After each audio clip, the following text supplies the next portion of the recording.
gonna take you back to the past.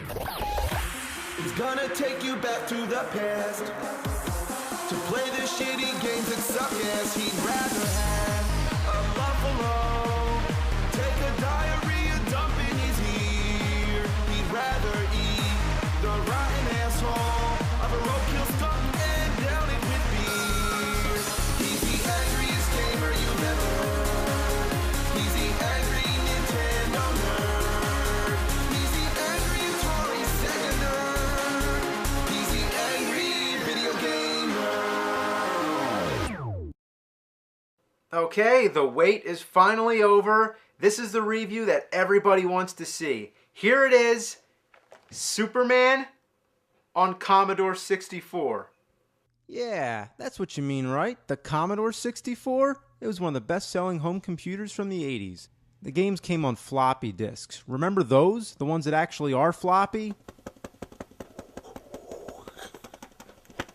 Let's pop this fucker in, turn this son of a bitch on, and play some Superman. Well, this is the startup screen. You never know what to do unless you have the instructions. You gotta type load, parenthesis, asterisk, parenthesis, comma 8, comma 1, and then return. And then it goes to black, and a few seconds later it says, now loading Superman.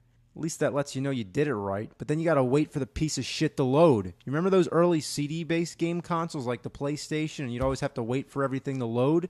Well, it's nothing like that. This thing actually takes 2 minutes and 7 seconds. Yeah, I timed it. Then the title screen starts up with the music and you're like, wow. But wait, what the hell's this? Type in the character that appears in column 9, row 10? Oh, come on, I gotta get the code card. Yeah, the code card. Match up the damn numbers and there you go, it's 5. Why do I gotta do that? So you pick your difficulty and then guess what? It's gotta load again. 54 seconds this time. Not long, but seems like an eternity. So anyway, you get this comic book storyline thing and then you son of a bitch. Probably 2 weeks later, when you finally start playing the game, you'll be surprised that the graphics are quite decent and the gameplay is self-explanatory. You just fly around and shoot stuff. You don't have to be Clark Kent and find subway passes or any bullshit like that. So it's actually better than the Nintendo version. But that's not saying much. That's like saying the shit that I took last night was better than the shit I took the day before. Controller's a piece of fuck, but at least it's one of those kind where you can plug in most of the Ataris or the Sega Genesis controller. Isn't that amazing? The first level has a 3D perspective. The second level, you're protecting a space shuttle from a bunch of asteroids. This one's more like a 2D shooter. The third level's like a side-scroller, so it has some variety. But this has got to be one of the most annoying stages in video game history. Every time you get hit, you fly back. Fuck. Fuck. Fuck! Fuck! It's enough of this shit. But wait, this isn't what you want to see, is it? Nah, you want to see this, right? Oh, come on, you really want to make me play this? Well, I'm going to do it just for you, because I like you a lot. Now don't take that too serious. Here it goes. I'm turning on the power. First, you're greeted by a smiling cartoon fox. Titus? What the fuck is that?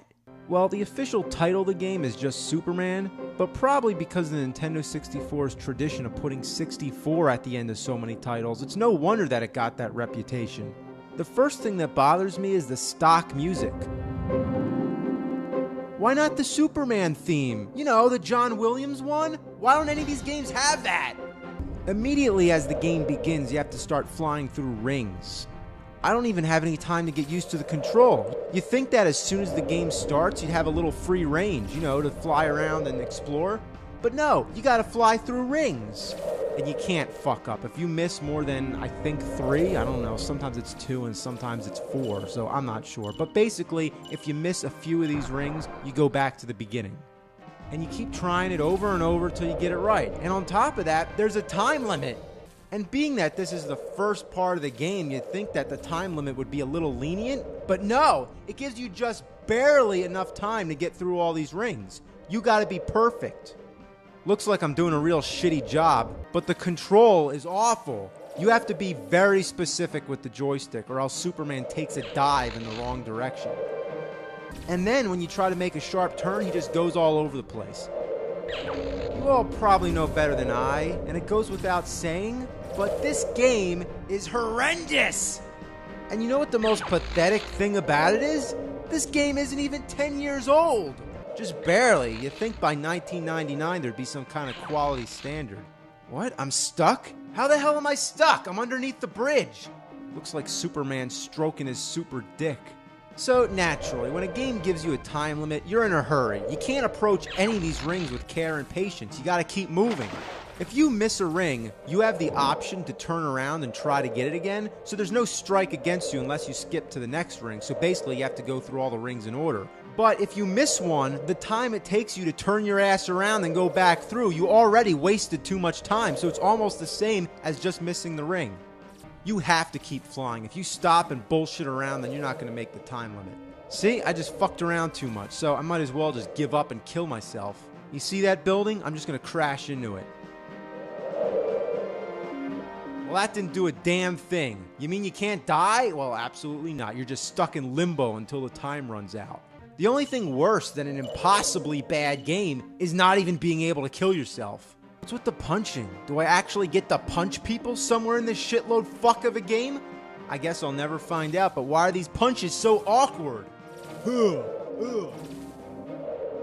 gotta be kidding me. I'm stuck again? I'm nowhere near the wall. Look how much room. Look how much room. How can I be stuck when there's so much room?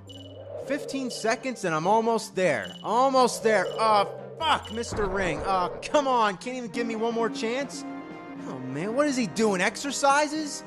This is so ridiculous. This game isn't just bad. It's really bad. I'm not even kidding around. It's fucking horse shit. Almost there. Less than 10 seconds. Come on. I can just barely make it. Look, there's the last ring. Fuck! Ass bitch can't fart! I can't believe it! There is only one ring left. Oh, this is ass. This is really ass. Oh, look, this time I'm gonna do it. It's 4 seconds. Shit! Yeah! No! That didn't count! So finally, when I get past the rings, instructions flash on screen, then go away. What did it say? Something about cars? You're not even given enough time to read it. Oh, it's over already? What was I supposed to do? There's no time to waste. What? I don't even get to try again? I'm back at the fucking rings again? I can't believe I'm playing a Superman game where all you do is fly through rings. At first, I thought this was the training mode. Yeah, you know, like to test your accuracy. Lots of games have that. Remember Star Fox on the Super Nintendo? There's a training mode where you have to fly through rings. But even then, you don't have to go through all the rings. It's about how many you can get through in a row. In the actual game, you're flying around shooting at enemies and dodging obstacles. So what the hell is this shit? You should be fighting bad guys, not testing your flight skills with some of the worst control accuracy ever in a video game. But it actually does have a practice mode. Out of curiosity, I tried it out just to see what it is, and guess what it is? Going through rings. Yeah, what'd you expect? So once again, I'm at the next part. The message flashes on the screen for barely a second, and then you have 6 seconds to do whatever. Fuck. Back to the rings again. You know, if I had 2 consecutive chances, I might be able to figure it out. But instead, I'm too surprised when I finally get there to act in 6 seconds and with no time to read what it's telling me to do. And am I really doing this? Is this a Superman game? Flying through rings? Is that the best they could come up with? That's like if they made a Batman game where all he does is just play hopscotch. This looks like a job for Superman. Okay, time for the 6-second car stage again. Get off! Get off! Here we go. Got the car. Now what? Oh, the timer reset to 11. That's weird. But what do I do with the car? Okay, so there's another car coming. Can I stop it? Oh, this is the shits. This is the shits. Basically, you got to pick up both these cars and throw them before they hit the people. But guess what's after that? More rings!